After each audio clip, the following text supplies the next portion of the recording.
주님께서 여러분과 함께 요한이 전한 거룩한 복음입니다. 주님의 말씀입니다. 오소서 성령님,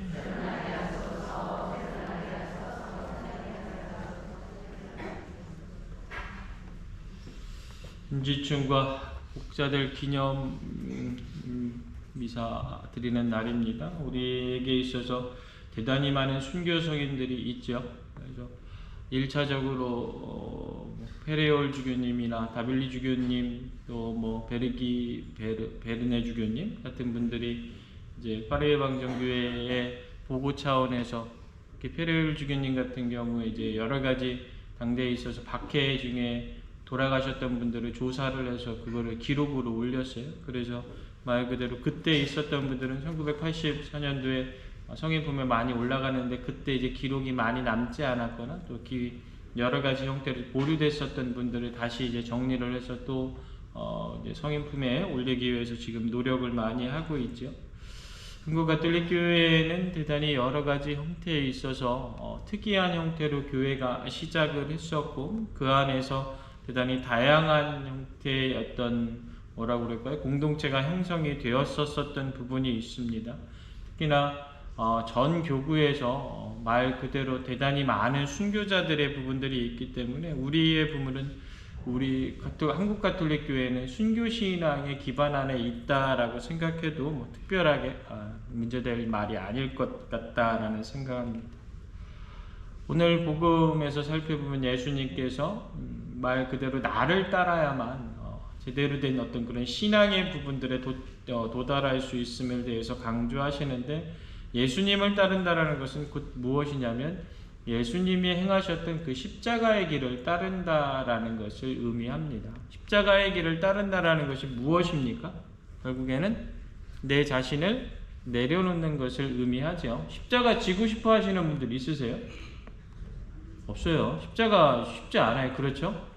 그럼에도 불구하고 십자가를 지려고 하는 것은 사실상 세상을 살아가는 데 있어서의 여러 가지 형태의 좋다라고 이야기되는 것들, 세상의 지혜라고 이야기되는 것들, 내가 세상의 경험 안에서 이렇게 하면 편할 수 있다라는 것들, 그것이 예수님께서 알려주신 방법과 맞지 않을 때 버릴 수 있어야 되는 거거든요. 십자가를 진다라는 것, 내가 원하는 방법, 내가 생각하는 방법이 있지만 그것이 예수님께서 가신 길과 맞지 않았을 때 내려놓을 수 있어야 된다는 거죠.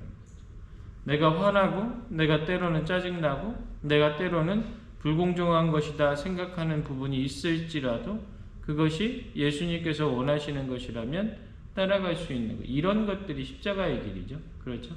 오늘날에 있어서 뭐 죽음에 이르는 십자가의 길은 아니고 결국에는 내 자신 안에서 예수님 때문에 무언가를 포기할 수 있는 것, 그것이 대단히 중요한 것이다.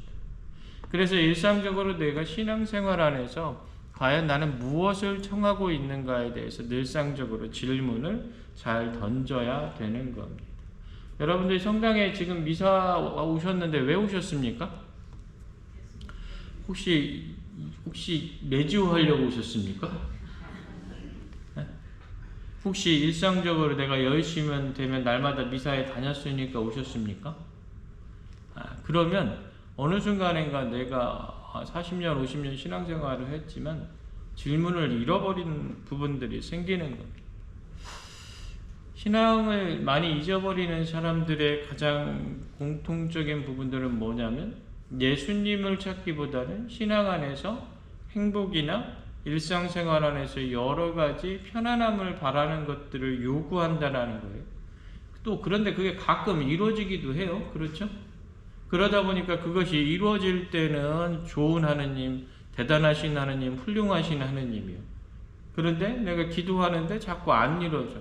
내가 기도하는데 내 삶이 좀 잘 안 풀리는 것 같아. 그러면 그 다음부터는 어떻게 돼요? 관심 없는 하느님, 좋지 않은 하느님, 나중에는 나쁜 하느님으로 바뀌어요. 그러다 보니까 어떻게? 떠나게 되는 부분들이 생기는. 결국에 신앙 안에서는 늘상적인 선택의 부분들이 생기는 겁니다. 그래서 한 번쯤 오늘 순교 성인들의 어떤 이 축일 안에서 과연 내 삶이 정말 예수님의 모습을 따르고 있는지 한번 생각해 봐야 됩니다. 본당의 날 행사 어떻게 좋으셨습니까? 얼마나 들어갔냐면 한 2,200만 원이 넘게 들어간 행사인데 어떻게 괜찮으셨습니까?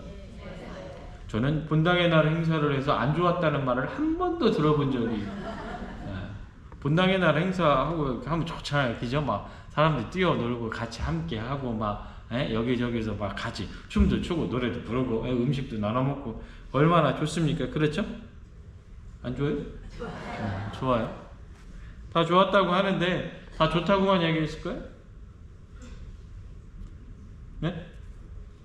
저는 우리 둔산동 성당에 와서 처음 들어봤어요. 제가 20년 동안 늘상 같은 기준으로, 같은 모습으로, 같은 지향점과 같은 목표를 갖고 하는데, 저 본당의 날 행사를 얼마나 많이 해봤겠습니까? 근데 저 처음 들어봤어요. 이 이야기. 사람들이 막 나오라고 열심히 해가지고 사람들이 많이 나왔는데 상금을 덜 탔다는 거예요. 차라리 덜 나오게 했으면 나았을 뻔했다라는 그런 얘기를 제가 들었어요. 제 억장이 무너집니다. 왜 그랬을까? 어떤 분들은 그런 얘기도 했대요. 아유, 내가 가면 사람도 많이 나왔는데 저녁 식사비 많이 나와. 그래서 자기는 안 간다고 그런 어른들도 있었대요.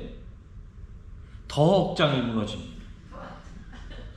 내 주머니에 있는 5만 원 빼서 구역장한테 주면 되는 거 아니었을까요? 내 옆에 있는, 내 앞에 있는, 내 뒤에 있는 형제요 자매가 말 그대로 예수님까지 아니더라도 저 사람이 우리 수녀님이고 저 사람이 내 신부님이다 라고 했었으면 내가 그 사람을 위해서 한 끼 식사를 대접하지 못했을까요? 아니었을 거예요. 그런데 어떻게? 다음부터는 나오라고 얘기 안 할 거라고. 다음부터는 과연 무슨 의미가 있었을까? 사제로서 생각할 때 대단히 심한 그 말 한마디에 자괴감을 느낍니다. 우리가 본당의 날 행사를 했었던 가장 큰 이유가 무엇입니까? 공동체가 하나 되는 거죠. 마음을 다해서 함께하는 거죠. 한 마음이 되어서 하느님을 찬양하는 거죠. 그런데 어느 순간인가 이겨야 되는 것, 1등해야 되는 것으로 목적이 바뀌어 버렸다면 아니한만 못한 것이 되어버릴 수 있다. 내년에 또 해야 되나? 달라지지 않으면, 변화되지 않으면, 바뀌지 않으면 우리 신앙생활이 늘상 그 정도의 수준에 머무를 수 있다는 것을 꼭 생각해야 되는 거예요. 그런 의미에서 생각해 볼 때 95%의 98%의 99%의 사람들이 다 좋았다, 재미있었다, 즐거웠다, 행복했다 이야기하지만 결국에는 한두 사람의 이야기 혹은 10사람의 이야기로 애써서 몇 개월을 준비한 사람들의 마음 안에는 엄청난 상처가 나오게 되고 말 그대로 진정한 의미의 부분은 오히려 사그러질 수 있는 부분이 생기게 된다. 바뀌어야 된다. 달라져야 된다라는 겁니다. 신앙도 마찬가지라는 겁니다. 내 안에 있어서의 신앙의 진정한 목적을 잃어버리면 그런 형태의 반성이나 그런 형태의 투덜거림이 나올 수밖에 없다. 오늘 복음은 이야기합니다. 밀알 하나가 땅에 떨어져 죽지 않으면 한 알 그대로 남고 죽으면 많은 열매를 맺는다. 버티고 머물러서 목소리를 높여서 무언가를 얻는 것이 아니라 나의 주님께 내어놓고 내려놓아서 섬기는 사람이 되어서 무언가를 행하려고 노력할 때 그 무언가가 예수 그리스도를 따르는 모습일 때 진정으로 많은 것을 만들 수 있다라는 겁니다. 이렇게 내 안에 가지고 있었던 조금은 이기적인, 조금은 질문을 잊어버린 그 부분의 모습을 변화시키려고 노력할 때 주님께서 주시는 영광을 얻을 수 있다. 깊게 한번 생각해 봐야 됩니다. 어느 날 다친 이를 돌보고 상처를 싸매느라고 허리가 굽어진 데레사 수녀님을 보고 어떤 사람이 이렇게 이야기를 했습니다. 마음만 먹으면 다른 이들을 시키고 더 높은 곳에서 편안하게 있을 수 있을 텐데 꼭 그런 일을 하셔야 됩니까? 그러자 데레사 수녀님이 이렇게 대답하셨습니다. 허리를 굽히고 섬기는 사람은 위를 쳐다볼 시간이 없습니다. 라고 말입니다. 여러분은 어디에 계신 분들입니까? 자기 목숨을 사랑하는 사람은 목숨을 잃을 것이고 이 세상에서 자기 목숨을 미워하는 사람은 영원한 생명에 이르도록 목숨을 간직할 것이다. 아멘.